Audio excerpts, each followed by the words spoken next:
Gardez-vous des faux prophètes. Matthieu chapitre 7, versets 15 à 20. Le problème des faux prophètes fait partie intégrante de l'histoire de l'Église chrétienne. Ces prophètes ont fait un grand tort à l'Église, et leur néfaste influence continue encore à se faire sentir aujourd'hui. Malheureusement, ils ne sont pas sur le point de disparaître.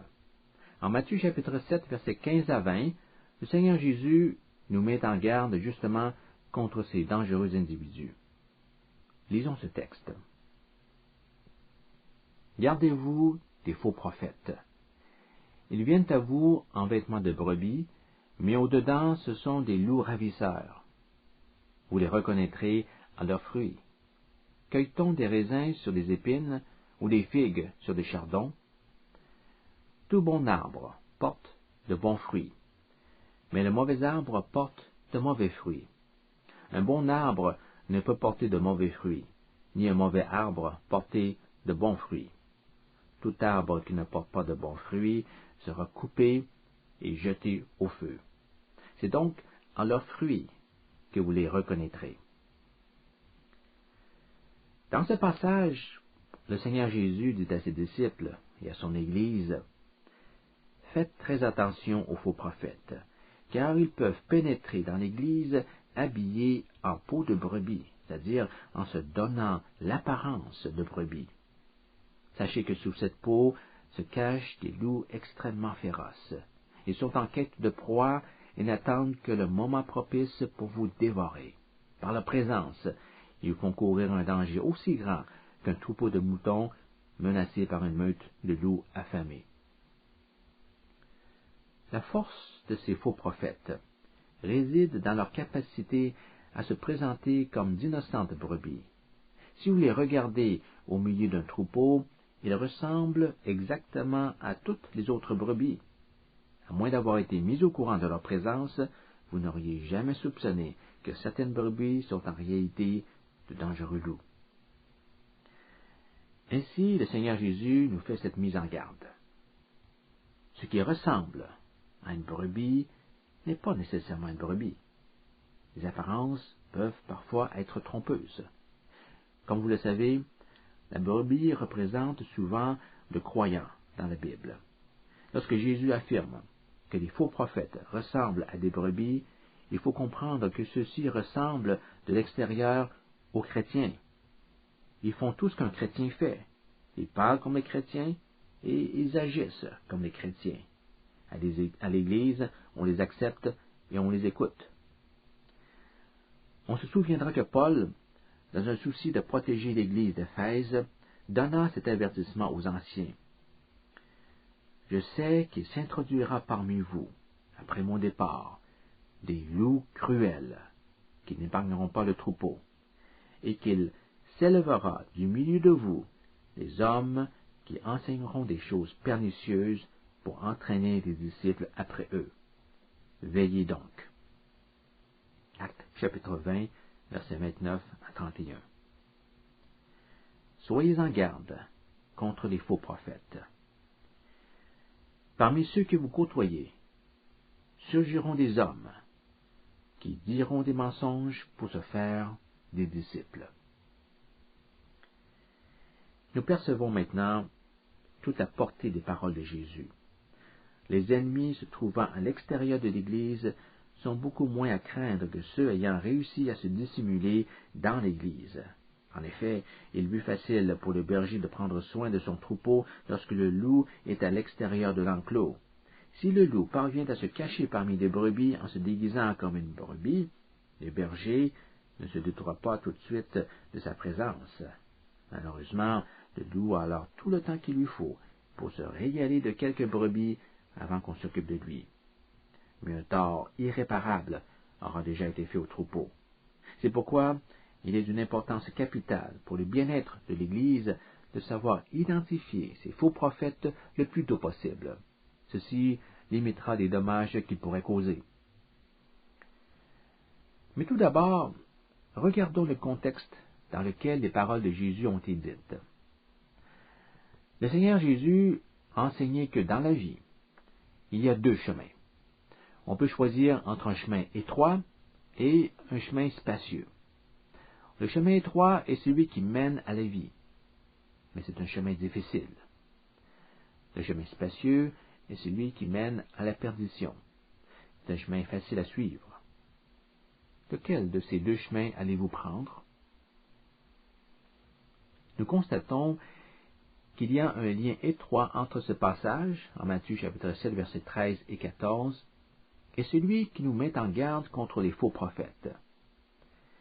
Le Seigneur Jésus nous invite à choisir le chemin le plus difficile. Mais les faux prophètes tiennent un tout autre langage. Ils veulent nous persuader de prendre l'autre chemin. Ils disent, engageons-nous sur le chemin spacieux. C'est le choix de la majorité. Voyez-vous, ces prophètes nuisent à ceux qui cherchent sincèrement le chemin qui mène à la vie. Par leur enseignement erroné, ils veulent nous faire croire que le chemin menant à la vie éternelle est spacieux, que les difficultés n'existent pas vraiment. Le disciple n'a pas à compter la dépense avant de suivre Jésus. Pourquoi s'embêter de tous ces calculs quand le salut est si facile? Ils vont même jusqu'à dire que le chemin spacieux ne conduit pas à la ruine. Leurs paroles troublent rarement nos cœurs, puisqu'ils cherchent toujours à dire ce que nous voulons entendre. Ils chatouillent nos oreilles par des propos qui nous apportent du plaisir et du réconfort. Avec un tel style de langage, il n'est donc pas étonnant qu'ils réussissent à entraîner d'autres personnes à leur suite. Et c'est aussi ce langage que tenaient les faux prophètes de l'Ancien Testament. Ceux-ci ne se faisaient pas prier pour parler au peuple juif en leur faisant des déclarations qu'ils voulaient entendre. Ils affichaient trop souvent un optimisme déformé par un esprit qui n'était plus en contact avec Dieu. Ils ont oublié que Dieu est un Dieu autant de jugement que d'amour et de miséricorde. Leurs messages trompeurs ont suscité la colère de Dieu, qu'ils accusa de bercer d'illusions mensongères le peuple hébreu. Ils disent à ceux qui me méprisent, l'Éternel a dit, vous aurez la paix. Et ils disent à tous ceux qui suivent les penchants de leur cœur, il ne vous arrivera aucun mal. Jérémie chapitre 23, verset 17. Les faux prophètes donnaient à la nation juive un faux sentiment de sécurité. Ils affirmaient que tout allait bien alors qu'ils auraient dû dénoncer les nombreux péchés du peuple de Dieu. Ils disaient paix, paix, alors qu'il n'y avait point de paix. Jérémie chapitre 8, verset 11.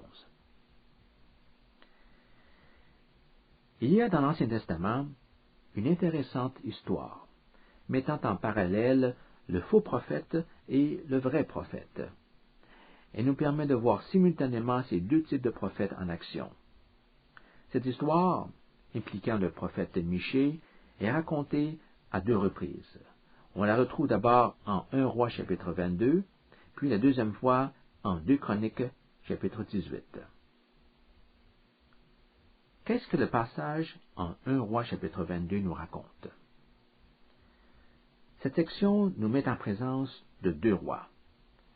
Le roi du royaume du sud, Josaphat, et le roi du royaume du nord, Achab. Josaphat était un bon roi, bien qu'il lui manquât peut-être un peu de conviction et de fermeté.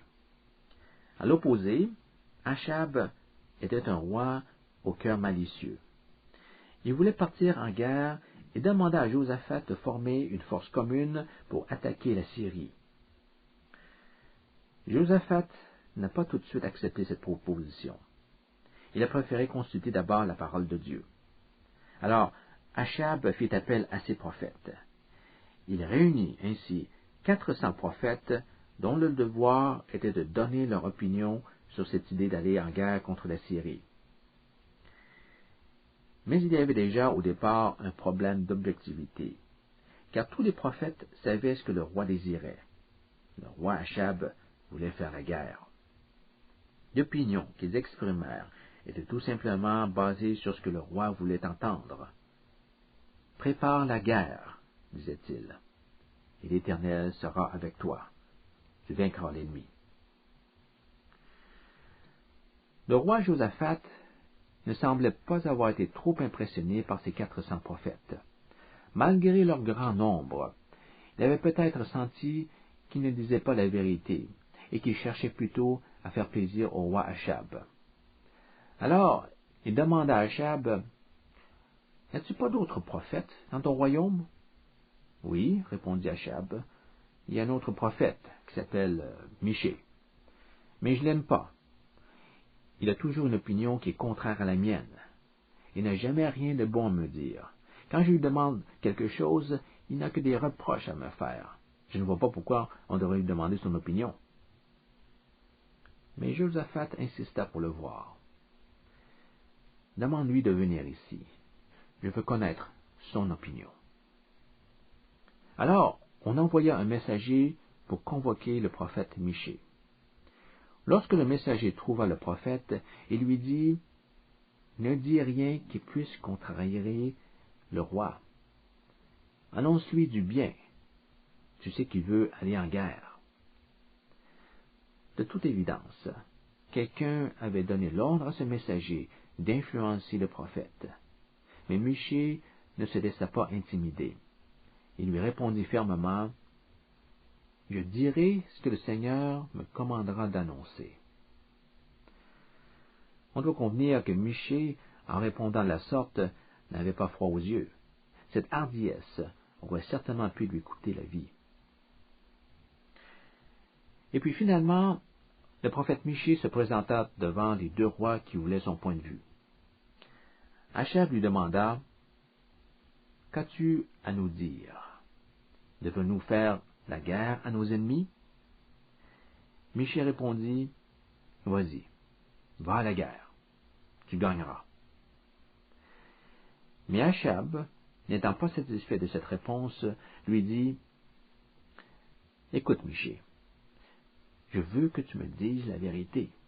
Combien de fois me faudra-t-il te faire jurer de ne me dire que la vérité au nom de l'Éternel? » 1 Roi chapitre 22, verset 16. Voilà une drôle de situation. Ce roi voulait entendre la vérité, mais il n'avait visiblement pas l'intention d'en tenir compte. Cela me fait penser à certaines personnes que je connais.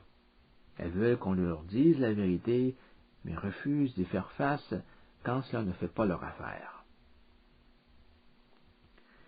Alors Michée dit à Achab, « Si tu vas à la guerre, le peuple d'Israël sera comme un troupeau de brebis qui n'a pas de berger. Il n'y aura plus de chef, car tu seras tué. » Achab ne désirait pas prendre cet avertissement au sérieux. Toutefois, il est probable que cela souleva beaucoup de questions dans son esprit. Comment se fait-il que tous les autres prophètes me donnent l'assurance du soutien de Dieu, et toi, Michée, tu es le seul à me dire le contraire? Il n'y a personne d'autre qui partage ton opinion. Est-ce possible que tant de prophètes aient tort et que tu sois le seul à avoir raison? Ne sont-ils pas aussi des prophètes de Dieu? Michée ne nie pas que les autres prophètes soient des prophètes de Dieu. Josaphat n'aurait pas accepté de demander conseil à des prophètes de Baal s'il avait eu le moindre soupçon qu'ils étaient des faux prophètes. Alors comment Michée pouvait-il démontrer la véracité de ses propos? Pour le moment, il ne pouvait pas le prouver. Il faudra attendre la suite des événements pour montrer qu'il disait la vérité. Puis Michée poursuivit ses déclarations. J'aimerais vous rapporter un incident de grande importance qui s'est produit devant le trône céleste de Dieu. J'ai vu l'Éternel mettre un esprit de mensonge dans la bouche de tous les prophètes dans le but de te faire périr, Achab. Le point de vue de Michée est maintenant clair. Les 400 prophètes que Achab avait entendus plus tôt ne disaient pas la vérité. Ce qu'ils avaient déclaré unanimement au roi n'était qu'un pur mensonge. En d'autres mots, ils étaient des faux prophètes. Après avoir entendu cette révélation, l'un de ses prophètes s'approcha de Michée et lui donna une gifle. Prenez note de ce geste. Il est important. Le Seigneur Jésus a dit, « Vous reconnaîtrez les faux prophètes à leurs fruits. » Matthieu chapitre 7, verset 16. Observez leur réaction lorsqu'ils vivent sous la pression des événements. Observez le comportement de ces prophètes. Si Achab avait fait preuve de perspicacité, il aurait vite compris qu'un homme se laissant emporter par la frustration en frappant une autre personne au visage ne peut pas être un vrai prophète. Regardez maintenant la réaction de Michée. Il encaisse le coup sans mot dire et sans répliquer par la force physique. Il ne tente même pas de justifier ses paroles. Il se contente de dire « Tu comprendras tout cela parfaitement le jour où tu essaieras de te cacher de tes ennemis. » Un bon arbre ne peut porter de mauvais fruits. Matthieu chapitre 7, verset 18. Observez le comportement de ceux qui prêchent l'évangile de Christ. Malgré tout ce que Michée a dit, le roi d'Israël décida quand même de partir en guerre. Mais il craignait pour sa vie. Il eut alors l'idée de se déguiser. De cette façon, ses ennemis pourront difficilement le reconnaître durant la bataille. Il demanda cependant à Josaphat de mettre ses habits royaux pour le combat.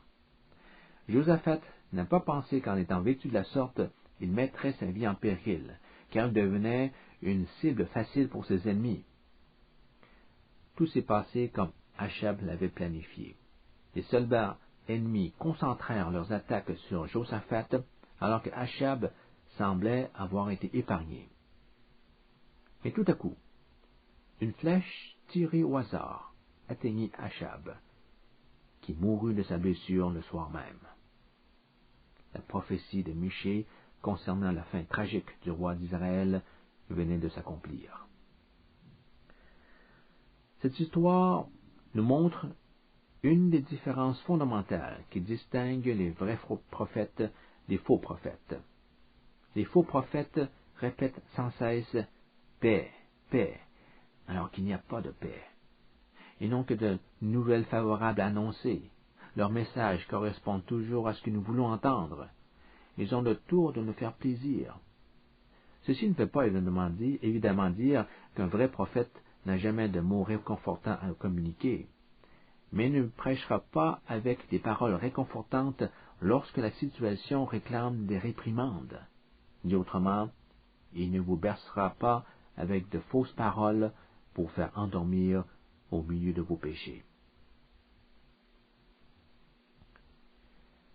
Il y a une autre façon de reconnaître les faux prophètes. À 2 reprises, Jésus dit « Vous les reconnaîtrez à leurs fruits ». Matthieu chapitre 7, versets 16 et 20. Le Seigneur Jésus commença cette section avec une métaphore dans laquelle on retrouve des brebis et des loups. Puis il change cette métaphore et parle maintenant des arbres et de leurs fruits. Il passe du risque de ne pas savoir les identifier, puisque ces loups se présentent en habit de brebis, à notre responsabilité de les reconnaître en leurs fruits. Par cette déclaration, Jésus semble indiquer qu'un arbre ne peut pas camoufler son identité. Un loup peut se déguiser, mais pas un arbre. Les fruits qu'il produit révéleront tôt ou tard son identité. C'est pourquoi Jésus dit « Cueille-t-on des raisins sur des épines ou des figues sur des chardons » au verset 16. Bien sûr que non. Les épines et les chardons ne peuvent pas produire ni des raisins ni des figues. Seul un figuier donne des figues. Seule une vigne peut donner des raisins. Les fruits nous donnent ainsi l'identité de l'arbre qui les porte. Jésus nous enseigne ici un principe spirituel qui se reflète dans le monde naturel. Les fruits que porte un arbre ne peuvent pas être d'une autre nature que celle de l'arbre lui-même. À quoi correspondent ces fruits? J'aimerais vous proposer cette description en 3 points. Premièrement, ces fruits se rapportent à la conduite d'une personne. Le fruit que produit une personne représente sa personnalité et sa manière d'agir vis-à-vis des autres. On reconnaît les faux prophètes à leur conduite. En Jean chapitre 15, dans la parabole de la vigne, il est question du sarment qui porte des fruits. On y retrouve le même symbolisme, c'est-à-dire que les fruits se rapportent au caractère de Jésus. Vous portez de bons fruits lorsque votre caractère reflète le caractère de Jésus. Les gens peuvent voir en vous la douceur et la bienveillance de Christ, son amour, sa pureté, sa patience. Paul utilise le terme le fruit de l'esprit. À l'opposé, si vous portez de mauvais fruits, vous avez produit les fruits de la chair, ce qui est décrit comme étant les œuvres de la chair en Galates chapitre 5. Les œuvres et les fruits désignent exactement la même chose. Peu importe la cordialité d'un individu, on est en droit de le soupçonner d'être un faux prophète si nous constatons en lui les œuvres de la chair, c'est-à-dire l'impureté, la jalousie, la colère, l'égoïsme et toutes ces choses négatives. Deuxièmement, il faut dire que les fruits ne se limitent pas à une question de caractère et de conduite. Ils se rapportent tout autant à l'enseignement de l'individu. Ceci devient très évident en Matthieu chapitre 12, versets 33 à 37, où Jésus utilise la même métaphore de l'arbre et de ses fruits. Mais cette fois-ci, il sera question de notre parler. Lisons ce passage. Matthieu chapitre 12, versets 33 à 37. Ou dites que l'arbre est bon et que son fruit est bon, ou dites que l'arbre est mauvais et que son fruit est mauvais. Car on connaît l'arbre par le fruit.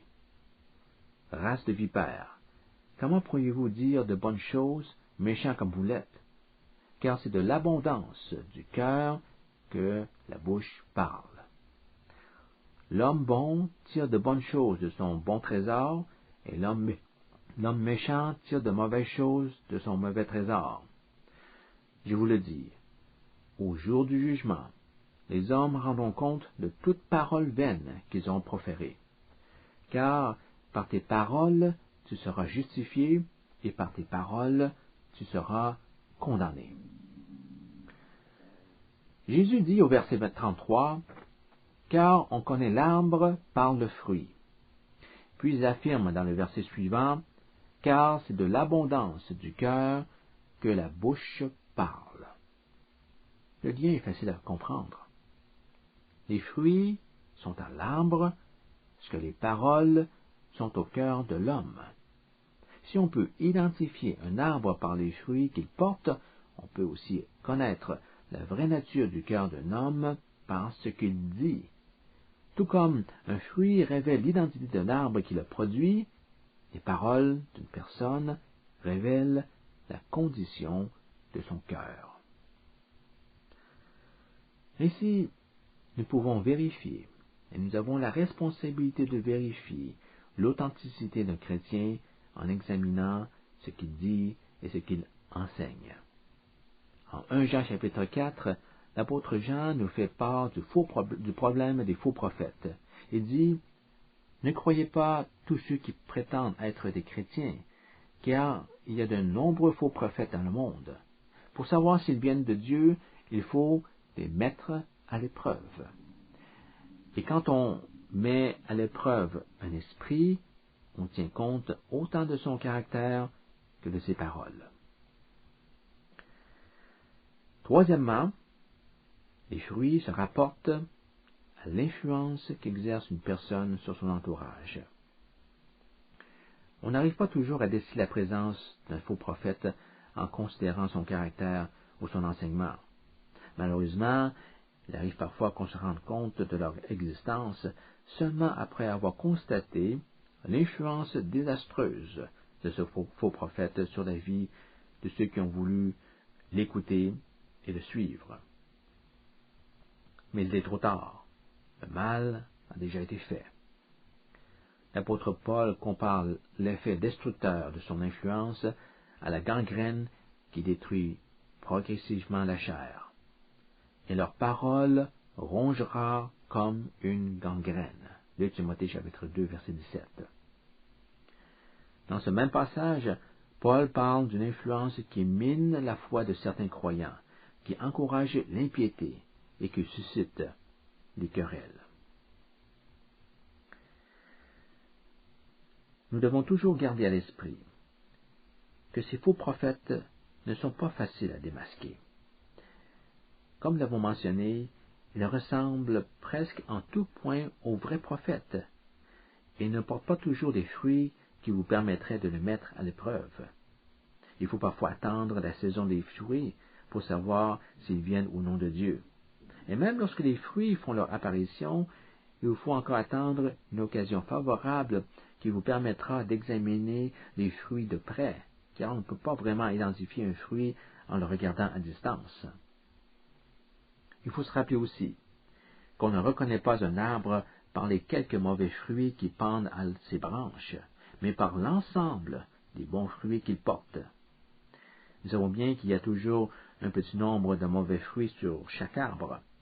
Ce n'est pas la présence de quelques fruits en mauvaise condition qui nous inquiète, mais si nous sommes capables d'apercevoir par un simple coup d'œil beaucoup de fruits gâtés, il y a lieu de se poser des questions sur la santé de cet arbre. De la même façon, on ne peut pas examiner adéquatement un prophète en se basant sur quelques actions isolées. Nous devons prendre en considération l'ensemble de ses actions, l'essence de son enseignement et l'influence générale qu'il exerce sur son entourage. Ajoutons que cette instruction de nous garder des faux prophètes ne devrait pas devenir une chasse aux sorcières. Cela rendrait intolérable la vie de l'Église. Par cet avertissement, Jésus veut nous faire prendre conscience qu'il existe dans l'Église de faux prophètes et qu'il faut savoir s'en méfier. Il désire aussi nous encourager à préserver la vérité de ceux qui cherchent à l'exploiter pour leurs propres intérêts. Personne n'a la liberté de modeler la vérité à sa façon. La vérité absolue existe et ne tolère aucune altération. Elle se distingue des faussetés que les faux prophètes tentent de proclamer. Il est important de le souligner, car nous vivons dans un monde marqué de plus en plus par la pluralité. S'il est vrai que chacun a droit à ses propres opinions, cela ne veut pas dire que toutes les opinions sont bonnes. Le disciple de Christ a le devoir de faire la distinction entre le vrai et le faux. Celui qui tient à protéger la pureté de la parole de Dieu prendra très au sérieux cet avertissement de Jésus. Nous allons conclure cette leçon par ce dernier point. Nous lisons au verset 19, « Tout arbre qui ne porte pas de bons fruits est coupé et jeté au feu. » Il y a dans cette déclaration un principe spirituel que la Bible mentionne régulièrement. Tout ce qui est nuisible et mal sera un jour détruit. Un arbre qui donne continuellement de mauvais fruits sera éventuellement coupé et brûlé. Les faux prophètes connaîtront le même sort. Ils seront jetés dans le feu de l'enfer. Ce verset reflète bien ce que nous retrouvons en Deutéronome chapitre 13 verset 5, où il est écrit que les faux prophètes devront être mis à mort. Ce prophète ou ce songeur sera puni de mort, car il a parlé de révolte contre l'Éternel, votre Dieu. Remarquez bien le mot « tout ». Tout arbre qui ne porte pas de bons fruits est coupé. Cette même phrase est utilisée par Jean le Baptiste en Matthieu chapitre 3 verset 10 pour annoncer que le jugement de Dieu était proche. Le royaume des cieux est proche, nous dit Jean le Baptiste, et le jugement de Dieu l'est tout autant. Dieu jugera tous les arbres et jugera toutes les personnes individuellement. De la même manière, lorsque Jésus utilise ces mots, le jugement de Dieu dont il parle ne se limite pas seulement aux faux prophètes. Il s'agit d'un jugement que Dieu prononcera sur le sort de tout arbre, de tout individu. Cette observation nous permet de comprendre le point que Jésus désire souligner. Ne soyez pas tellement occupés à rechercher des faux prophètes autour de vous au point d'oublier que c'est aussi par vos propres fruits qu'on vous reconnaîtra. Le même enseignement s'applique à tout le monde. Un arbre doit donner de bons fruits, sinon il sera coupé et détruit. Une simple profession de foi qui ne donne pas de fruits, qui ne s'accompagne pas d'œuvres bonnes, aura des problèmes lors du jugement. Parmi ceux qui ont proclamé leur allégeance à Jésus, il y aura malheureusement des individus que Dieu rejettera. C'est ce que Jésus déclare au verset 21. Quiconque me dit Seigneur, Seigneur, n'entrera pas forcément dans le royaume des cieux. Nous étudierons ce verset en détail dans notre prochaine leçon.